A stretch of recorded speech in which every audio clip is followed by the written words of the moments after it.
Di sebuah rumah sakit daerah di Jawa Tengah, suasana mendadak menjadi tegang saat seorang pria muda berusia 27 tahun bernama Rio dilarikan ke ruang operasi karena keluhan sakit perut hebat yang tak kunjung reda selama berminggu-minggu. Awalnya para dokter mengira itu hanya radang usus atau hernia akut, tetapi hasil röntgen memperlihatkan sesuatu yang sangat aneh. Ada semacam massa dalam rongga perutnya yang tak bisa dijelaskan secara medis.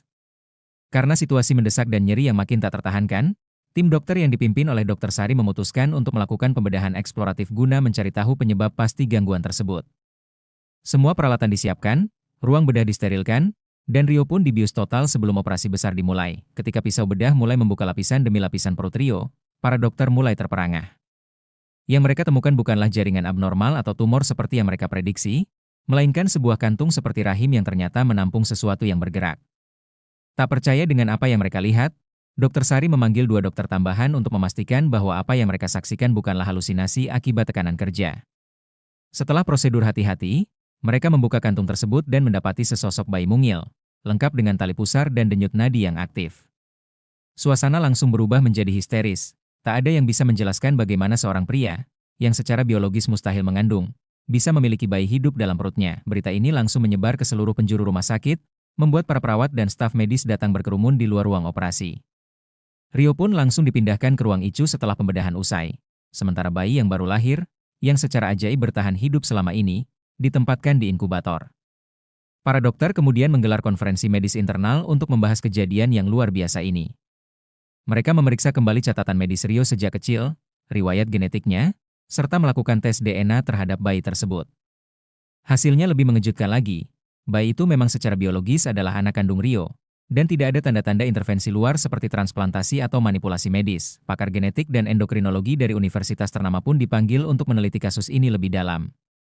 Berdasarkan analisis sementara, ditemukan bahwa Rio menderita kondisi medis langka bernama fetus in fetu yang terjadi saat dalam kandungan ibunya dulu. Dalam kasus ini, janin kembar yang gagal berkembang bisa tertanam dalam tubuh kembar lainnya dan ikut tumbuh secara pasif. Namun kasus Rio jauh lebih kompleks, karena yang tertanam di tubuhnya justru merupakan embrio baru yang terbentuk akibat mutasi genetik ekstrim serta kemungkinan kelainan hormonal yang menyebabkan terbentuknya jaringan reproduksi betina dalam tubuh pria. Fenomena ini belum pernah terjadi sebelumnya dalam catatan medis modern, membuat dunia kedokteran internasional pun heboh.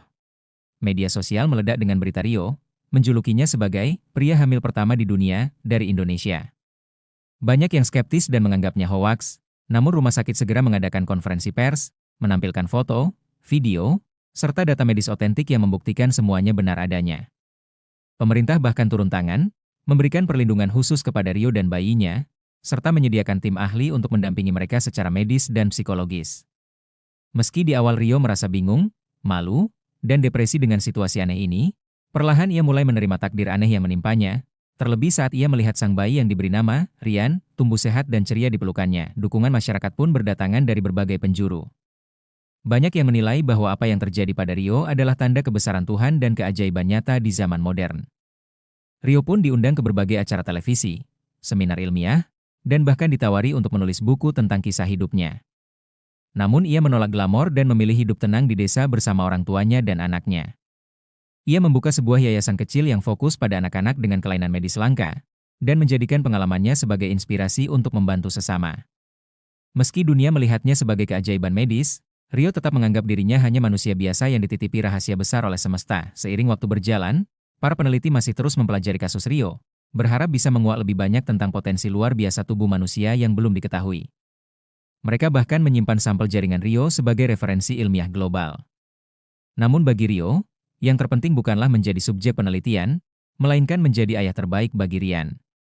Setiap hari ia menyaksikan anak itu tumbuh dengan senyum penuh cinta, dan dalam hatinya ia tahu bahwa sebesar apapun misteri yang mengelilinginya, yang paling berharga adalah kehidupan baru yang terlahir dari dalam dirinya, secara harfiah dan emosional.